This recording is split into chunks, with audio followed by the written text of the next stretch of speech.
Assalamualaikum warahmatullahi wabarakatuh. Kembali lagi di channel YouTube Pasti Pintar. Di video kali ini kita akan membahas materi bahasa Indonesia kelas 10 bab teks anekdot. Sebelum kita mulai ke pembahasan, jangan lupa untuk like, comment, subscribe, dan share.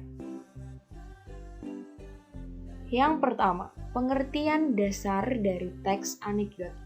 Anekdot adalah sebuah cerita singkat atau cerita pendek yang bersifat menarik dan lucu, tetapi mengandung maksud untuk mengkritik atau menyindir suatu kejadian atau menyindir orang yang bersangkutan.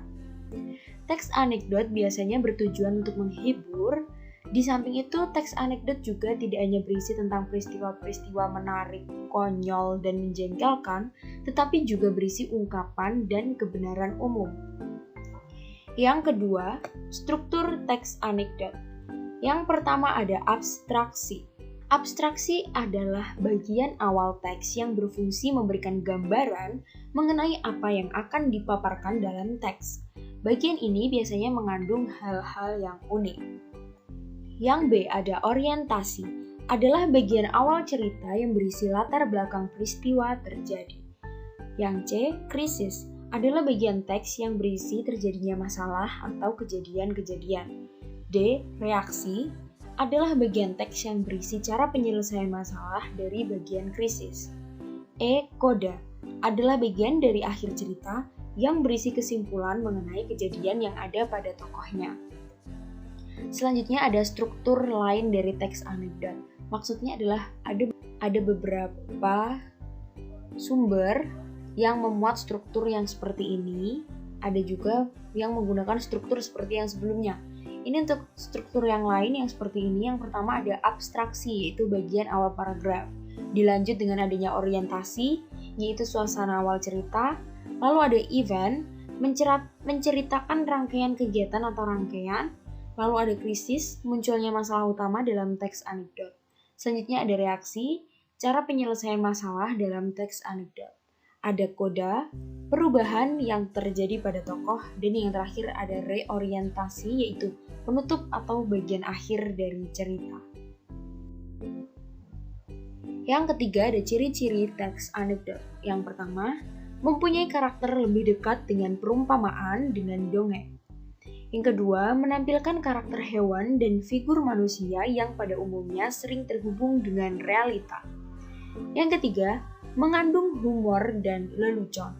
Yang keempat, mempunyai sifat menggelitik pembaca atau masyarakat. Yang kelima, bersifat menyindir pembaca atau masyarakat. Yang keenam, berkaitan dengan orang penting. Yang ketujuh, memiliki tujuan tertentu, maksudnya mengkritik. Yang kedelapan, memiliki objek atau bisa orang terkenal dan atau sebaliknya. Yang keempat, ada tujuan penulisan teks anekdot. Yang pertama, untuk membangkitkan rasa tawa. Yang kedua, untuk menghibur pembaca, untuk menggambarkan seputar karakter, mendidik pembaca lewat sindiran, menyadarkan pembaca lewat kritikan, sebagai sarana memanajemen humor, yang terakhir menemukan hikmah kehidupan di balik tokohnya. Yang kelima ada ciri kebahasaan teks anekdot. Yang pertama, menggunakan kalimat deklaratif. Yang kedua, menggunakan kalimat imperatif, menggunakan kalimat interrogatif, menggunakan pronomina, menggunakan konjungsi, menggunakan singkatan, dan menggunakan akronim. Berikut adalah beberapa penjelasan fitur kebahasaan teks anekdot. Yang pertama ada pronomina. Pronomina atau kata ganti digunakan untuk mengganti orang atau benda. Berikut beberapa jenis pronomina. Yang pertama ada pronomina persona, untuk mengganti persona atau orang. Ada 3, yang pertama yaitu pronomina persona pertama, seperti saya, aku, titik-titikku, dan ku, titik-titik. Selanjutnya, pronomina persona kedua, seperti engkau, kamu, anda, dikau, kau titik-titik, dan mu titik-titik. Yang terakhir ada pronomina persona ketiga, yaitu ia, dia, beliau, dan nya. Selanjutnya ada pronomina penunjuk, yaitu digunakan untuk menunjuk sesuatu. Ada 2, yang pertama pronomina penunjuk umum, yaitu ini dan itu. Selanjutnya ada pronomina penunjuk tempat seperti sini, situ, dan sana. Yang ketiga ada pronomina interrogatif, digunakan untuk menanyakan sesuatu. Yang pertama ada pronomina interrogatif persona seperti siapa, pronomina interrogatif benda seperti apa, pronomina interrogatif kausal mengapa, pronomina interrogatif lokatif gimana. Selanjutnya ada juga pronomina determinatif untuk menggantikan sesuatu. Contohnya seperti seorang, sesuatu, dan barang siapa. Yang terakhir ada pronomina posesif untuk menggantikan kepemilikan. Contohnya titik-titikku, titik-titikmu, titik-titiknya, bukuku, bukumu, bukunya, seperti itu. Yang kedua, kemudian ada singkatan. Singkatan atau abreviasi adalah pemendekan dari sebuah kata atau kelompok kata yang terdiri dari huruf-huruf dan dibaca huruf per huruf, tergantung konteks kalimatnya. Contohnya seperti UUD. Biasa kan orang-orang membaca UUD 1945. Nah, UUD sendiri itu ada kepanjangannya yaitu Undang-Undang Dasar. Selanjutnya ada KUHP, yaitu Kitab Undang-Undang Hukum Pidana. Lalu ada MKD, yaitu Majelis Kehormatan Dewan. Ada PBB, yaitu Perserikatan Bangsa-Bangsa. Yang ketiga ada akronim. Akronim adalah singkatan atau pemendekan dari sebuah kata atau kelompok kata yang berupa gabungan suku kata dari kata tersebut dan dibaca seperti kata. Akronim bisa berupa singkatan dan bisa berupa akronim itu sendiri dengan batasan bisa dibaca seperti kata. Contohnya, akronim yang berupa akronim yaitu Buru Sergap. Ketika dibuat akronim menjadi buser. Prosesnya adalah menggabungkan suku kata yang di awal, yaitu buru sergap jadi bu dan ser. Gitu. Selanjutnya ada calon mertua, akronimnya camer. Proses akronimnya yaitu gabungan suku kata awal. Selanjutnya ada jaksa agung, akronimnya adalah jagung. Proses akronimnya yaitu gabungan suku kata awal dan akhir. Jak dari jaksa dan gung dari agung. Selanjutnya ada jantan betina, akronimnya berupa jantina. Prosesnya sama seperti yang di atas, yaitu gabungan suku kata awal dan akhir. Selanjutnya yang terakhir contohnya adalah panitia tetap, akronimnya pantap. Proses akronimnya gabungan suku kata awal dan akhir. Ada juga akronim berupa singkatan. Akronim yang terbentuk dari huruf demi huruf yang berasal dari kata-kata yang diringkas.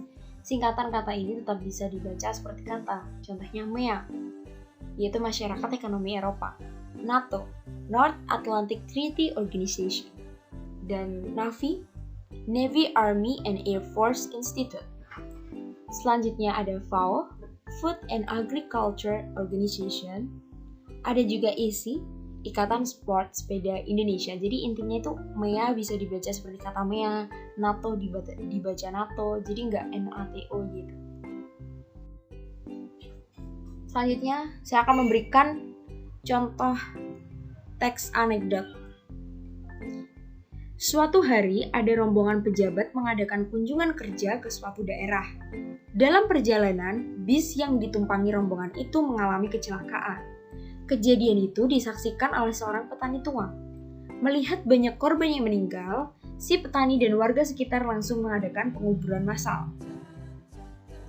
Suatu ketika datang seorang polisi bertanya kepada petani, "Pak, apakah ada korban yang masih hidup?" Kemudian jawab petani, "Memang ada beberapa korban yang mengatakan bahwa ia masih hidup. Namun Anda sendiri kan juga tahu kalau pejabat suka berbohong, jadi saya kubur semuanya." Polisi itu pun tak berkutik dan kebingungan.